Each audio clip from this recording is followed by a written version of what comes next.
In this video, we are going to cover on what is iatrogenic errors, types of iatrogenic errors in endodontics, its management and prevention. Iatrogenic errors are adverse condition, injuries or complications unintentionally induced in a patient by medical or dental treatment, diagnostic procedures given by healthcare professionals. Types of iatrogenic errors are broadly categorized as errors related to access opening of the pulse space, errors related to canal shaping and cleaning, errors related to obturation. Each main categories has different errors and challenges faced during this procedures, which can be seen in detail in upcoming slides. The main errors and challenges faced during access opening procedures are treating the wrong tooth, missed canal orifice, and iatrogenic perforations. Treatment of wrong tooth. It happens mainly either due to misdiagnosis or inattention. This can be prevented by ensuring correct diagnosis through detailed history and examination.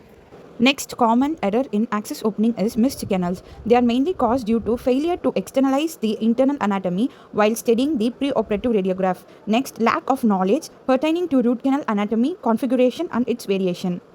Then improper access or not observing the basic cavity design features, incomplete deroofing of the pulp chambers and incomplete removal and shaping of the lateral walls of the pulp chamber. In maxillary premolars, the opening is always buccolingual with one canal under buccal cusp and one under palatal cusp. It can be prevented by good periapical radiographs preoperatively and also during root canal cleaning and shaping. This radiograph should be observed under magnification. Then, multiple radiographs in varying angulations helps the clinician to better understand the morphology of the tooth and aid in tracing the extra canals.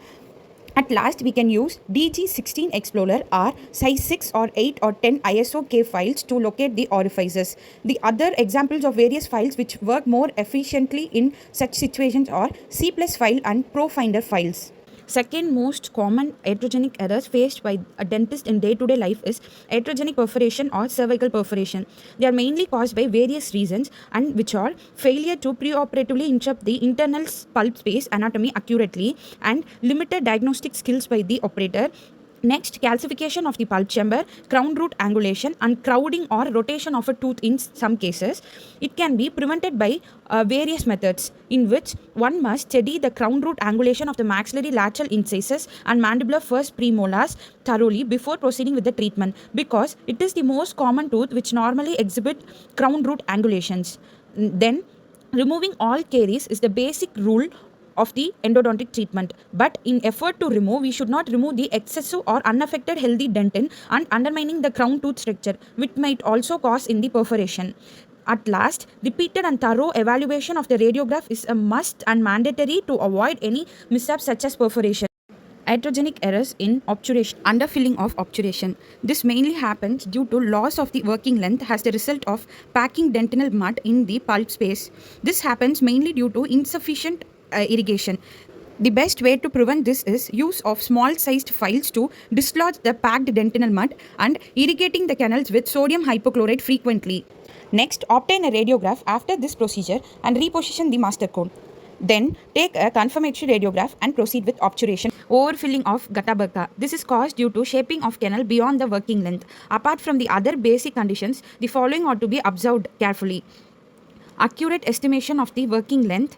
A continuous tapering funnel preparation is a mandatory requirement for all canals receiving gutta percha as obturating material. Verifying the working length frequently with radiographs and electronic apex locators. An apical stop is mandatory while doing shaping and cleaning. If apical stop is not present, we can obtain an artificial apical stop to limit the flow of the sealant, and to obtain and stop against the soft-ended gutta percha can be condensed comfortably. While placing a master cone to the estimated working length, obtaining more than one radiograph is a best method. The master cone is sometimes placed slightly short of the working length in case of wide canals. This is because when gutta percha is compacted thermally, it will flow into the constrictions and apical ramifications. Iatrogenic errors in shaping and filling. Canal blockage. Blockage of the canal is basically because of accidental packing of the dentinal debris in the middle or apical third of the root canal during shaping procedure. This can be prevented by always using the smaller sized instruments first, for example size 10 or size 8K files, then use the instruments in a sequential orders. Always P-curve, stainless steel and instruments. Use reproducible reference points and stable silicone stoppers on instrument while cleaning and shaping. Recapitulating repeatedly is important. If there is loss of working length at this step, we should take a radiograph and confirm. We should use smaller size instruments to dislodge the debris and again flush before proceeding with the next phase of cleaning and shaping. Deviation from normal canal anatomy. Root canal anatomy is always multiplanar curved and not simple as we see in a radiograph. So one of the most common operator errors during shaping of the root canal is causing deviation of the canal from the natural anatomy. Before getting into this, let's know about some basic terminologies. Ledge formation. Ledge is an artificially created deviation of the root canal wall that prevent the passage of an instrument to the apex of otherwise patent canal. Then zipping. Zipping is defined as the apical transportation of the curved canal caused due to improper shaping technique. Elbow. Elbow is the narrowest portion of the zipping canal. A zipped canal is apical to the elbow and usually obturation ends at the elbow.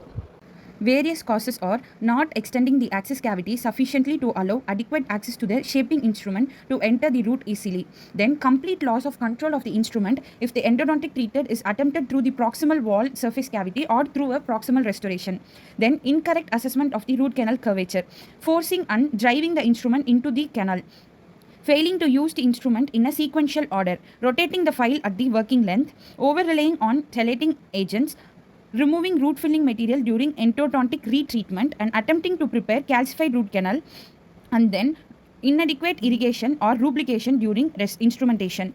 This can be prevented by various methods. Firstly, a preoperative radiograph must be taken to assess and anticipate the unusual root canal curvature. Then, patency of the canal should be maintained from starting to the throughout the cleaning and shaping procedure. Recapitulation with smaller instrument in between each change of the instrument is recommended to prevent ledge formation. Then, we should work passively without forcing the instrument into the canal. If any resistance exists, we should confirm whether there is a blockage due to any other cause or something else. Work subsequently by increasing the size of the instrument without jumping to the larger instrument number. I would conclude by saying iatrogenic errors in endodontic remind us that precision, knowledge and attention to details are vital to successful treatment. While mishaps such as ledge formation, perforation, selection of wrong tooth can occur, they are often preventable with proper case selection, careful technique and continuous learning. Every error provides us with an opportunity not only to improve our clinical skills but also to strengthen patient trust through honest communication and timely management. Ultimately, minimizing iatrogenic error is not just about technical success but about upholding the highest standard of patient care. Thank you.